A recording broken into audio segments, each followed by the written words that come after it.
Okay, my friends, Roger Mudfossil University, what you're looking there is blood, and what I was looking at today on the Science Channel was a story about red rain coming all over the earth in buckets full. And it's not just in one place here or there. It can just happen, and primarily it happens in the monsoon season in different areas where there's a lot of rain coming out of the sky, washing the sky clean. Well, what is washing out of the sky? It comes out red.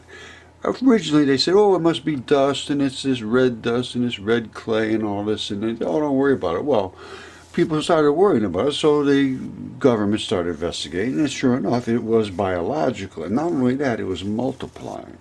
And not only that, it is nothing that anybody knows what it is, because the internal cellular matrix that normally we have DNA and all this other business going on in there, it's different. Now, what it is, they don't know.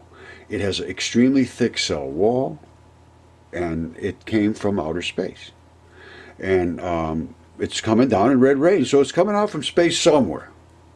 All right, so it's alive. All right, let's start there.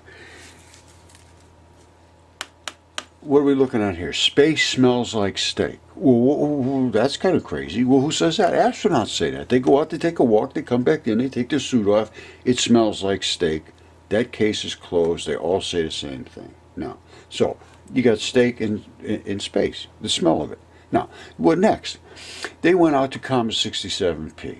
Comet 67P is a big chunk of literally, it's a body part, and I will show you that body part because I have one here who it is identical, and that body part is out in space, and as it heats up from the sun, literally cooking it, where it shoots out those little vapor spots, those are coming out of what is called bone foramen and different blood vessels, where the blood is literally boiling and shooting out in space, and then our astronauts smell them on their suits. Case number 2. Now, what are my claims? And the claim is that I have the same meteorite, and that meteorite and Comet 67P and the chemical analysis they did is identical to life, 100%. Hydrocarbons, ferrous, iron and calcium and sodium, 100% identical, and they agree with that.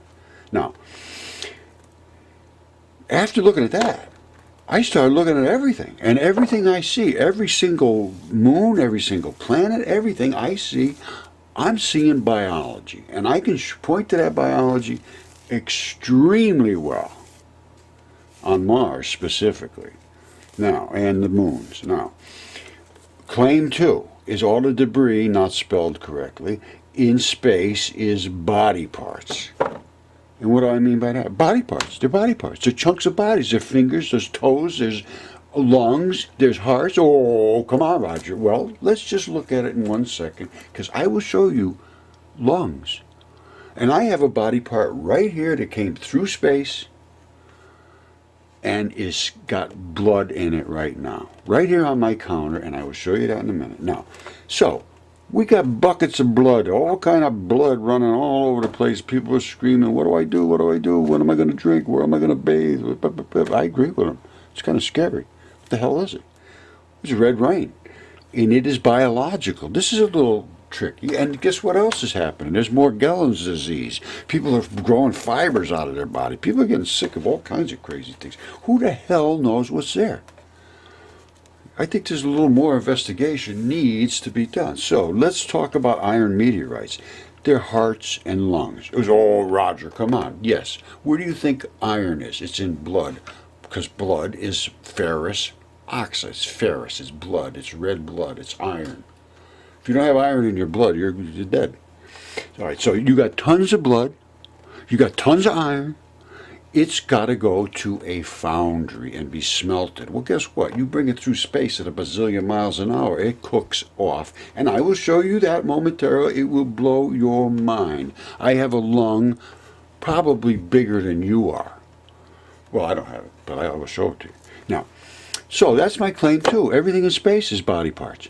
And I've got some here. Now, so we got global red rain is biology. Iron meteorites are hearts and lungs. Iron meteorites smelt and the blood vapes out into the atmosphere and rains down as the global red rain. So the red rain is what? Alien blood. Right? That's what it is, alien blood.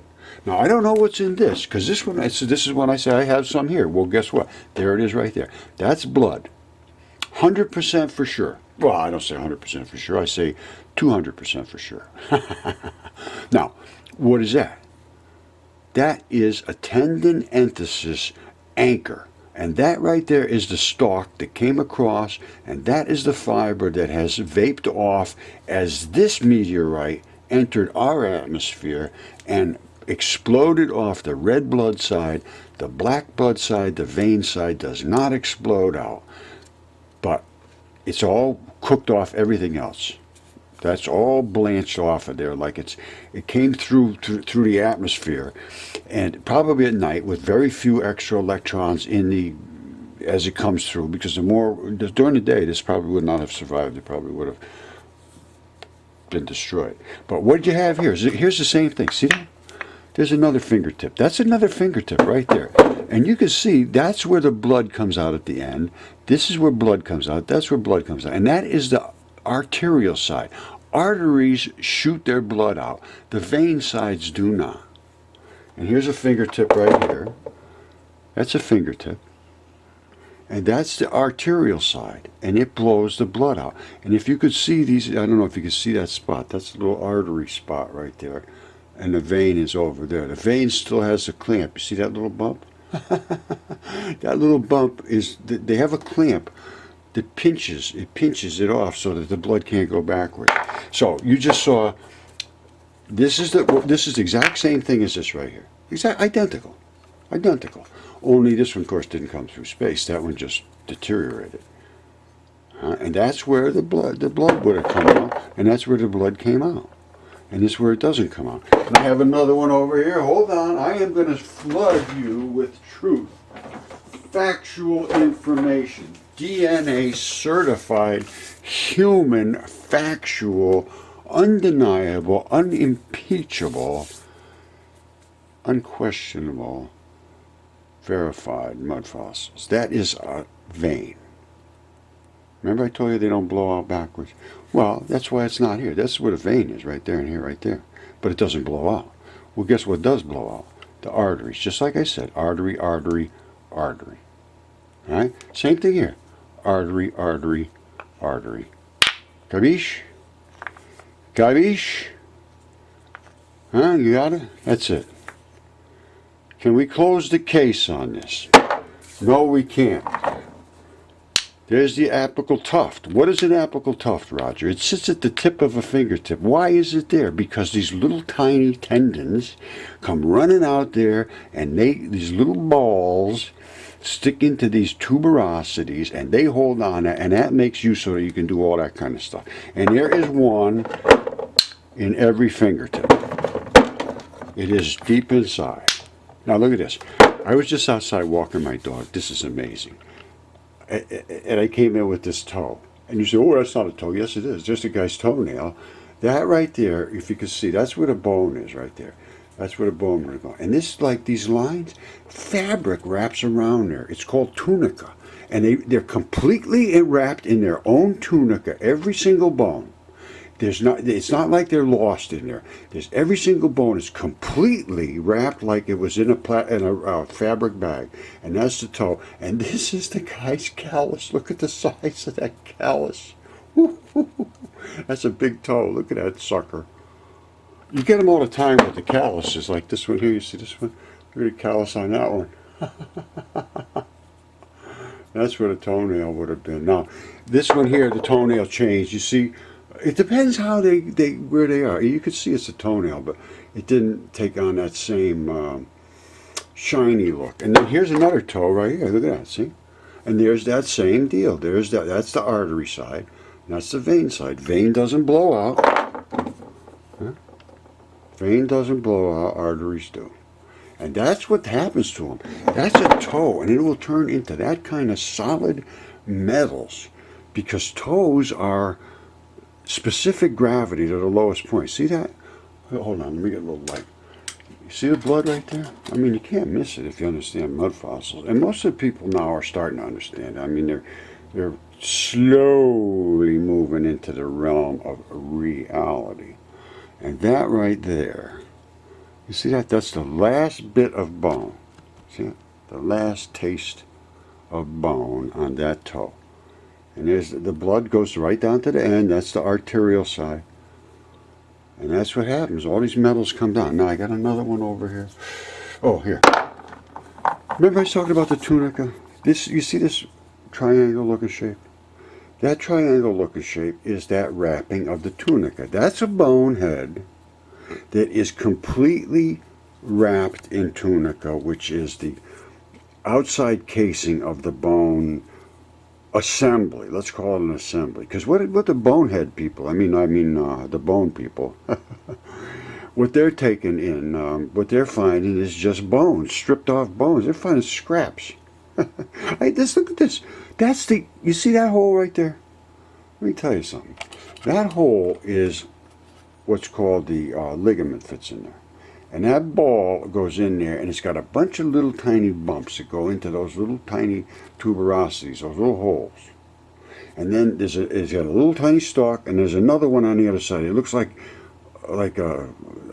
two balls stuck together, and that's what it is. And they are stuck together, and I mean they are stuck together, because this one's on this side, and then another bone is like this. They could do all this kind of stuff, but that's it. They are never going to fall apart.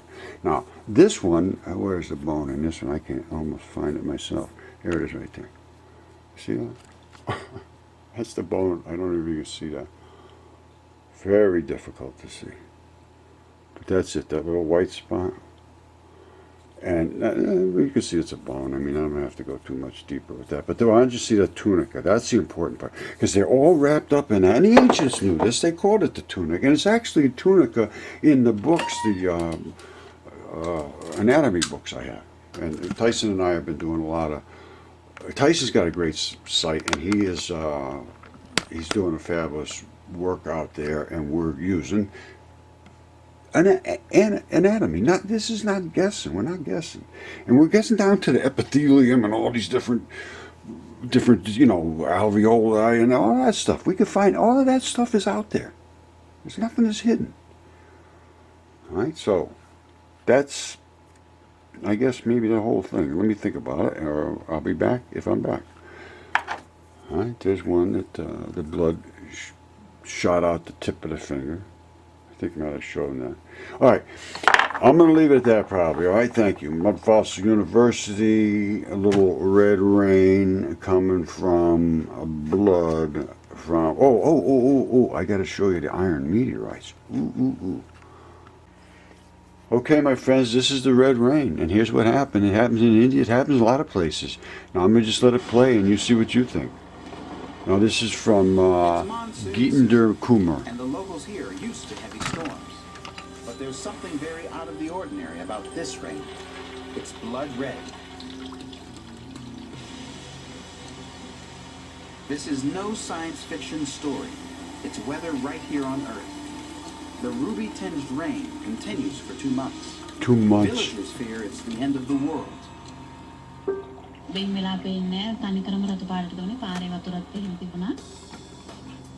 Scientists are puzzled and struggle to explain this freak event of nature. This is the strangest weather on Earth. Guess what? It's biological, and it's cellular, and it multiplies, and it's coming out of space, and that is the emanation of biological body parts vaping off as they enter our atmosphere. That is my statement. You can come up with a better explanation. I want to hear it. Okay, here's some of your psychotic reactions creating these kind of fibers because you people are crazy. Well, I don't think you're crazy. And I see red and blue. And I know what red and blue means. Red and blue means artery and vein. Now, what is going on? They're fibers. Well, what are those fibers? I'd love to be able to do some research on this, because I imagine they are probably have some kind of blood vessel activity. I mean, look at them. They're red and blue. And that's what they say. They come out of their skin. I mean, they're red, they're blue.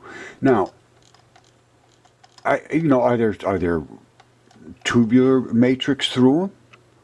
Is something running through them? But this is nothing that's a psychotic reaction to being crazy. Look at this stuff. This is not good. And, I mean, what can I say? They don't have any they tell people, yeah, you're crazy, go home and be crazy. And I'm telling you right now, the medical industry, and it is an industry, it's a money-making industry at this point. And I don't think they're looking for much more than the money. That's my point. I don't know. I could be totally wrong. It could be just doing the best they can and they're just not getting anywhere, but I don't know. I'd like to be able to see some of this stuff and not just push it to the side. You got people are crazy because they don't know what they're doing. That's my opinion. I know I'm a little harsh, but that's my opinion. Okay, my claim was that iron meteorites are body parts, and they are hearts and lungs, and this happened to be a lung. And that is all of the different blood. Hold on 1 second. I just happen to have one of those here. All right, here it is right here. Only mine didn't come through space. Mine still has some of its red blood in there, but this is all the cavitation that you are seeing on that iron meteorite. Now, if this was packed with blood, it had not leached out of here, it had not gone into solution, into solvent, and it came through, that would be a little piece of iron. All right? You can actually see there's red spots in here, and I'll bet you could go in there and drill deep in. If you go deep enough, you're going to get something out, and I'll show you why I can make that claim and stand behind it. All right, this is another iron meteorite. Now, I don't know if it's a heart or a lung. I suspect this one is a heart. Now, what did they do? It came through. It was all that black-looking stuff on the outside. Zip, they cut it across. They etch it with acid. Then they look and I say, oh, look at all these crystals. Well, I don't look at the crystals all that much. I look at the blood. Right there is red blood. Right there is a black blood. What does that say to you? I know what it says to me. It says that's an artery and that's a vein. All these different crystals are in here. The reason they're all different types of crystals is because there's a zillion different metals, alloys really at this point, because there's all kinds of different slag in there that normally they would have stripped off of this. Well, it's part of its material makeup. It's not pure iron. All right? Let's leave it at that. All right, they claim this is the oldest material in the solar system. Well, that's an artery, and I believe that's a vein, and these chondrules are, I understand what those are, and those are literally what they call interstitium, and they are these little black balls are the balls that are all over the Earth. All right, this is the spectral analysis of Comet 67P. Look at it, CH3s all over the place. That's hydrocarbons, it's methanes. This is sodium, silicon, iron, all of the, all of the things that are in your body. Now, when these things gas off, let me show you. All right, this is Comet 67P. Here's what's happened. It's coming into our solar system. What happens close to the sun? The sun bashes into this with all of its particles, which are particles. I've shown this to, and they cook things. Exactly what they do. So those particles are going into these blood vessels. You see how perfectly aligned they are in these patterns? Look at those are blood vessels. They're blood vessels. What happens is they cook in those holes. When they cook in those holes, the gases shoot out. The gases are the things that the astronauts smell. That's what it is. That's what is in space. And they saw those chemicals coming out of there. That's what the spectral analysis is. And I'm going to show you the video that I put up years ago, and then you're going to have to go watch that yourself. And that should close this case, because I know it's getting long and I have to finish this up. All right, this is from the video I did years ago, and those are the little hooks that really hold these things in tight. I mean, they really hold them in tight. Now I'm going to show this tendon ball, and that is the stalk, and this is exactly, and I have blood right here, so there's blood right in my shop from outer space. Okay, this is on the Rosetta mission. This particular structure they're looking at, and he's saying, look at this, how white this is. And then now look at these transitions coming down like this. Look at this specifically, and look at this flat spot. Now look at the way this planes out, and then you get this shape here coming around the edges. All the way around the edges. Now, look at this stalk coming up, similar. I mean, I just keep going on and on and on, which is my habit. But it is very good, if I don't say so myself, which I do. Now, back here, it talks about. Let's see this. Look at this. Now, this was the same thing. This was the one I was talking about from the stone that I was showing about the abrupt transition that that Tyson has. Now, watch this. This is really look cool. At that. Look at how abrupt that is. These are, see that? They're like boards. They're just cut like boards. And you know what that is? That is the tendon, and it is the exact same material as is in the big, gigantic stones over in Baalbek. He just picked them off the ground. Some big giants picked them up, and they carried them over and did whatever they did with them. There's so much they don't understand. That is the gluey stuff. And this has all these little pockmark holes in it that Tyson was showing. It's the gluey stuff. And then over here, let me see. I know I'm just going to keep rambling and rambling. That's what I do. Over here, it goes from, there it is. Okay, so there's your tendon strap, which those are the blocks. There's your gluey stuff, and it has all those little black spots in there. They erode away, and that's what Tyson was looking at in his stuff. He's got a fabulous spot. He's doing fabulous work there. Now, then from here it comes out. Now they're going to be 3 abrupt transitions or more. Now watch. We have to make a transition into the muscle, and here comes the muscle. Look at Isn't that. Something? And so you're going to have another sort of, and here comes the muscle fiber. The black and the white, or it's brown and white or whatever color it is, but that's muscle fiber. Now, I'm going to home in on this a little better if I can. Now, you still see minerals in there and things, but it takes on this band of fibers, and they weave into each other, and they still get service. Here goes the with blood abrupt in there. transition. And then it goes off that way, and it broke off on this end too. But this is the identical, you see these things here? This is the identical structure you see on Mars, you see everywhere. And these are the... Anyway, I'm going to leave it at that. It's what it is. All right, so I guess I did everything. I showed. I'm going to check with Jody, make sure I got everything, because I keep forgetting things. She's my eyes and ears. She helps me out here. Okay, hold on.